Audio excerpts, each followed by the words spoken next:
టీజీడీసెట్ ద్వారా ఎవరైతే D.Ed are TTC courses ఎవరైతే చేద్దాం అనుకుంటున్నారో మనకు ఫేజ్ 3కి సంబంధించిన వెబ్ కౌన్సిలింగ్ కావచ్చు, లైక్ ఎప్పుడు పెట్టుకోవాలి వెబ్ ఆప్షన్స్, ఎవరు ఎలిజిబుల్, వాటికి సంబంధించిన వీడియో చేశాను ప్రీవియస్ వీడియోలో. ఈ వీడియోలో కంప్లీట్గా మీకు ఎన్ని వేకెన్సీస్ ఉన్నాయి, సో ఎవరికైతే సీట్ రాని వాళ్ళు కావచ్చు, సీట్ వచ్చి క్యాన్సిల్ చేసుకున్న వాళ్ళు కావచ్చు, సీట్ వచ్చి ఆన్లైన్ సెల్ఫ్ రిపోర్ట్ చేసి ఎవరైతే రిపోర్ట్ చేయలేరో, సో మీకు ఇప్పుడు ఎవరైతే పెడదాం అనుకుంటున్నారో వెబ్ ఆప్షన్స్లో ఎన్ని సీట్స్ ఉన్నాయో చెప్పడం జరుగుతుందండి. సో మన convener seats Telugu medium, English medium, Urdu medium, ఈ 3 మీడియంస్కి కలిపి టోటల్గా 3,830 సీట్స్ ఉన్నాయి. సో అవి కన్వీనర్ అంటే మీ ర్యాంక్ కేటగిరీ ఆధారంగా మీకు సీట్ ఇవ్వడం జరుగుతుంది. సో ఇక్కడ ఫేజ్ 1 తర్వాత మనకు 3,830 మెంబర్స్కి సీట్ అలాట్ చేస్తే కేవలం 1,705 మెంబర్స్ మాత్రమే జాయిన్ అయ్యారు, అంటే కాలేజీలో విత్ సర్టిఫికేట్ జాయిన్ అయిన వాళ్ళు. సో 50% ఆఫ్ సీట్స్ మాత్రమే ఫిల్ అయినాయి ఫేజ్ 1లో. ఫేజ్ 2 వచ్చేసి 1,734 స్టూడెంట్స్కి సీట్ అలాట్మెంట్ చేస్తే కేవలం 838 స్టూడెంట్స్ మాత్రమే మనకు జాయిన్ అయ్యారు కాలేజీలో. ఇక్కడ కూడా 50% ఆఫ్ స్టూడెంట్స్ మాత్రమే. Next conversion. సో కన్వర్జన్లో కూడా 309 మెంబర్స్ సీట్ ఇవ్వడం జరిగింది. సో అందులో కూడా 140 to 150 మెంబర్స్ మాత్రమే జాయిన్ అయ్యారు. సో మనకు ఉన్న సీట్స్లో 50% ఆఫ్ స్టూడెంట్స్ మాత్రమే కాలేజ్లో వెళ్ళి జాయిన్ అయ్యారు, మిగతా వాళ్ళు వెళ్తలేరు. సో అక్కడ దూరంగా ఉండడం వల్ల కావచ్చు, రెగ్యులర్గా వెళ్ళకపోవడం కావచ్చు, ఎఫ్ఆర్సీ రావడం కావచ్చు, సో ఇలాంటి వేరియస్ రీజన్స్ వల్ల అయితే మీరు వెళ్తలేరు. సో ఎవరికైతే సీట్ వచ్చి కూడా వెళ్తలేరో అది ఇక మీ ఇష్టం అండి, ఎందుకంటే మీరే సీట్ లాస్ చేసుకుంటున్నారు. సో మీరు యూజ్ చేసుకుంటలేరు, వేరే వాళ్ళకు కూడా అది ఎట్లాగో రాదు, ఎందుకంటే ఇక్కడ ఎవరికైతే మంచి ర్యాంక్ ఉంటుందో వాళ్ళకే ఫస్ట్ ప్రియారిటీ ఆర్డర్ ఇస్తున్నారు కాబట్టి. సో మీరన్నా మంచిగా యూటిలైజ్ చేసుకోండి. సో ఇది మెయిన్ పాయింట్. సో ఇప్పుడు ఫేజ్ 3కి ఎన్ని వేకెన్సీస్ ఉన్నాయంటే, సో ఇప్పటి వరకు 2,693 స్టూడెంట్స్ మెంబర్ జాయిన్ అయ్యారు కాలేజీలో. సో మిగతా వేకెన్సీస్ వచ్చేసి 1,137 మెంబర్స్ వేకెన్సీస్ ఉన్నాయి. సో 1,137 సీట్స్ అనేటి ఇంకా వేకెన్సీ ఉన్నాయి ఫేజ్ 3కి. సో అక్కడ తెలుగు మీడియంలో ఎక్కున్నాయా, ఉర్దూ మీడియంలో ఎక్కున్నాయా, ఇంగ్లీష్ మీడియంలో ఎక్కున్నాయా, అండ్ ఏ కాలేజ్లో ఎక్కున్నాయి, ఏ కేటగిరీలో ఎక్కున్నాయో మనకు ఎగ్జాక్ట్లీ ఆ డేట్ అనేది చెప్పరు. జస్ట్ ఇంట్రెస్టెడ్ ఉన్న వాళ్ళు మీరు వెబ్ ఆప్షన్స్తో పెట్టుకోండి. సో మనకు ఆల్రెడీ సర్టిఫికేట్ వెరిఫికేషన్ మళ్ళీ ఇంకొకసారి ఛాన్స్ ఇచ్చారు. సో ఎవరైతే అప్పుడు వెళ్ళని వాళ్ళు కావచ్చు, రిజెక్ట్ అయిన వాళ్ళు కావచ్చు, ఇప్పుడు ప్రాపర్గా సర్టిఫికేట్స్ ఉంటే మీరు వెళ్ళొచ్చు. సో అక్కడ మనకు వెబ్సైట్లో సపరేట్ డేట్స్ ఇచ్చారు.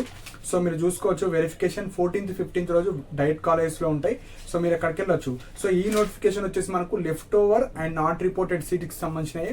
సో దాదాపు 1,137 సీట్స్ ఉన్నాయి. సో మీరు వెబ్ ఆప్షన్స్ రోజు మీకు నచ్చినాయి అండ్ ఇంట్రెస్టెడ్ ఉన్న కాలేజ్ మాత్రం పెట్టుకోండి. సపోజ్ సీట్ వచ్చి కూడా చాలా మంది వెళ్తలేరు అంటే మీకు ఇంట్రెస్ట్ లేకపోయినా వెబ్ ఆప్షన్స్ అయితే వెళ్తున్నారు. కనీసం వేరే వాళ్ళకైనా ఛాన్స్ ఇవ్వండి మీరు వెళ్ళకపోయినా, ఎందుకంటే మీకు ఏవైతే ఇంట్రెస్టెడ్ ఉన్నాయి 2-3 కాలేజ్లో వెళ్దాం అనుకుంటే ఆ 2-3 కాలేజ్ మాత్రం పెట్టండి. సపోజ్ అందులో సీట్ వస్తే వెళ్ళండి. వేరే వాళ్ళు కొద్దిగా మీకన్నా పెద్ద ర్యాంక్ ఉండి వాళ్ళకు ఎక్కడ వచ్చినా వెళ్ళడానికి చాలా మంది ఉన్నారు, కానీ వాళ్ళకు ఛాయిస్ లేదు. ఎందుకంటే ఇక్కడ సీట్స్ అనేవి చాలా తక్కువ ఉన్నాయి. కేవలం 3,830 సీట్స్ మాత్రమే ఉన్నాయి, కానీ మనకు కాంపిటీషన్లో ఉన్నది 20,000 మెంబర్స్. సో కాంపిటీషన్లో 20,000 మెంబర్స్ ఉన్నారు, కాకపోతే ఇక్కడ సీట్ వచ్చి కూడా వెళ్తలేరు. సో ఎవరికైతే సీట్ వచ్చిందో మీరు ప్రాపర్గా యూటిలైజ్ చేసుకోండి. So vacancies 1,137. సో ఇవి వచ్చేసి ఎవరు ఎలిజిబుల్ అంటే సీట్ రాని వాళ్ళు కావచ్చు, ఫ్రెష్గా సర్టిఫికేట్ వెరిఫికేషన్ చేసి ఫేజ్ 3లో పార్టిసిపేట్ చేసే వాళ్ళు కావచ్చు, సీట్ వచ్చి ఆన్లైన్లో సెల్ఫ్ రిపోర్ట్ చేసిన వాళ్ళు, సీట్ వచ్చి కాలేజ్కి రిపోర్ట్ చేయని వాళ్ళు కావచ్చు, వాళ్ళు ఎక్సెప్ట్ ఎవరికైతే సీట్ వచ్చి కాలేజ్లో అడ్మిషన్ అయిన వాళ్ళు ఫేజ్ 1 కావచ్చు, ఫేజ్ 2 కావచ్చు, కన్వర్జన్ బేస్డ్. సో మొత్తం మీ అడ్మిషన్ అయిపోయింది, కాలేజ్లో జాయిన్ అయిపోయారు, అలాంటి క్యాండిడేట్స్ నాట్ ఎలిజిబుల్. మిగతా వాళ్ళు అందరూ ఎలిజిబుల్ అండి. అండ్ చాలా మంది ఇంకా నాకు ఆల్రెడీ జాయిన్ అయ్యా, నేను సీట్ క్యాన్సిల్ చేసుకోవాలని, మళ్ళీ పార్టిసిపేట్ చేయాలని అడుగుతున్నారు.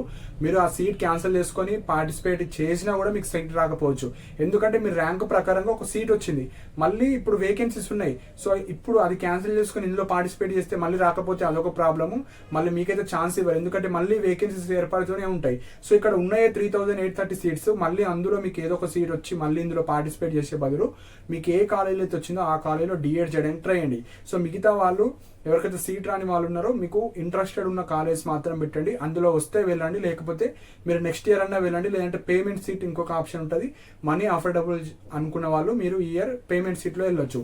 సో మీకు నియర్ బై ఉన్న కాలేజ్లో వెళ్ళి ఎంతైతే అమౌంట్ ఉందో అది ఓకే అనుకుంటే అందులో అడ్మిషన్ అయితే తీసుకోండి. సో ప్రాపర్గా యూటిలైజ్ చేసుకోండి, ఎందుకంటే మళ్ళీ ఇంకొక అవకాశం ఇచ్చారు కాబట్టి. సో ఎవరైతే పక్కా డిఎడ్ వేద్దాం అన్న వాళ్ళు మీరు అన్ని వెబ్ ఆప్షన్స్ పెట్టండి. ఓన్లీ నాకు ఈ 4 కాలేజ్లో వెళ్తాను అనుకుంటే ఆ 4 కాలేజెస్ పెట్టండి. మళ్ళీ సీట్ వచ్చి కూడా వెళ్తలేరు, ఆల్రెడీ సగం మంది సీట్ వచ్చిన వాళ్ళే మళ్ళీ సీట్ క్యాన్సిల్ చేసుకుంటారని చాలా మంది అంటున్నారు. సో మీకు రెగ్యులర్గా వెళ్ళాలనుకుంటేనే ఆ కోర్స్ చేయండి, ఎందుకంటే స్ట్రిక్ట్ అయిపోయింది రూల్స్. రెగ్యులర్గా కాలేజ్కి వెళ్ళాలి, మీరు రికార్డ్స్ రాయాలి.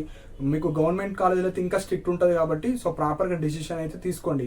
సో చాలా మందికి మనకు ఏజ్డ్ వాళ్ళే ఉన్నారు, లైక్ మ్యారీడ్ ఉమెన్ కావచ్చు అండ్ వేరే జెంట్స్ కావచ్చు, ఏదో ఒక వర్క్ చేసే వాళ్ళు కావచ్చు, ప్రైవేట్ జాబ్ చేసేవాళ్ళు. సో మీకు కుదిరితేనే ఆ కోర్స్ అనేది చేయండి, లేకపోతే మళ్ళీ జాయిన్ అయిన తర్వాత మీకు కుదరకపోతే మళ్ళీ డిస్కంటిన్యూ చేయాలి. సో ఆ సీట్ మీకు లాసే, వేరే వాళ్ళకు కూడా లాసే అండ్ మనీ లాస్. సో ఇక్కడ ప్రైవేట్ కాలేజీలో కొంతమంది మేనేజ్మెంట్ తీసుకున్న తర్వాత నేను రెగ్యులర్గా వెళ్ళాలని అడుగుతారు. అది మీకు కౌన్సిలింగ్ ద్వారా సీట్ రాలేదు కాబట్టి, మీ ర్యాంక్ పెద్దగా ఉంది కాబట్టి మీరు కొనుక్కున్నారు, అది దానికి అమౌంట్. ఆ సీట్ ఇవ్వడానికి అమౌంట్, మీరు ఇర్రెగ్యులర్గా పోవడానికి కాదండి ఆ అమౌంట్. సో చాలా మంది అట్లా కమెంట్ సెక్షన్లో మెన్షన్ చేస్తున్నారు, మేనేజ్మెంట్ సీట్ అంటే మీ మార్క్స్ తక్కువ వచ్చాయి కాబట్టి మీరు కొనుక్కుంటున్నారు సీట్, కొనుక్కున్నంత మాత్రం మీరు ఇర్రెగ్యులర్గా వెళ్తా అంటే అది కుదరదు, ఎందుకంటే స్ట్రిక్ట్ అయిపోయింది ఇయర్ నుంచి. సో ఆ అమౌంట్ మీది వేస్ట్ అవ్వద్దు అంటే రెగ్యులర్గా వెళ్ళాలి. అంత అమౌంట్ పే చేసి కూడా మనం రెగ్యులర్గా రమ్మంటున్నారంటే మీరు ఆ కోర్స్ పెట్టిందే రెగ్యులర్గా రావాలని. సో ఆ రెగ్యులర్గా ఎవరైతే వెళ్దాం అనుకుంటున్నారో వాళ్ళు మాత్రమే అడ్మిషన్ తీసుకోండి. సో ఇంట్రెస్ట్ లేదు, ఓన్లీ గవర్నమెంట్ జాబ్ కావాలి, నాకు ఓన్లీ సర్టిఫికేట్ కావాలంటే అట్లా కుదరదు ఈ ఇయర్ నుంచి. సో స్ట్రిక్ట్ రూల్స్ అయిపోయినాయి కాబట్టి ప్రాపర్గా డిసిషన్ తీసుకోండి. నేను ఎందుకు ఇంతగా చెప్తున్నానంటే, మీరు వన్స్ అమౌంట్ పే చేసిన తర్వాత ప్రైవేట్ కాలేజీలో అయితే మనీ ఇవ్వరు. సో అందుకే ఆ అమౌంట్ ల్యాక్స్లో మీరు కట్టిన తర్వాత మళ్ళీ మీకు కుదరకపోతే ఆ 1 lakh అనేది వేస్ట్ అయిపోతుంది. సో ఆ కోర్సు చేయలేక, వాళ్ళు మనీ ఇవ్వలేక మధ్యలో మీరే నష్టపోతారు. కాబట్టి ప్రాపర్ డెసిషన్ తీసుకోండి. అండ్ ఎవరైతే ఆల్రెడీ phase 1 phase 2 కన్వర్జన్ బేస్లో ఏదో దూరంగా వచ్చి ఎక్కడో జాయిన్ అయిన వాళ్ళు, మీరు అందులోనే చేయడానికి ట్రై చేయండి. మళ్ళీ ఆ సీట్ క్యాన్సిల్ చేసుకుంటే ఇయర్ అయితే సీట్ పోయినట్టే. సో ఎందుకంటే ఇంట్లో మనకు సీట్ రాని వాళ్ళకే ఛాన్స్ ఇస్తున్నారు కాబట్టి, సో మిగతా వాళ్ళు ప్రాపర్గా యూటిలైజ్ చేసుకోండి. సో ఇవి ఇంపార్టెంట్ పాయింట్స్ అండి. సో మీకు ఏమైనా డౌట్స్ ఉంటే కింద కమెంట్ సెక్షన్లో మెన్షన్ చేయండి. అండ్ ఇలాంటి అప్డేట్స్ కోసం మన ఛానల్ని సబ్స్క్రైబ్ చేసుకోండి. And thank you for watching my video.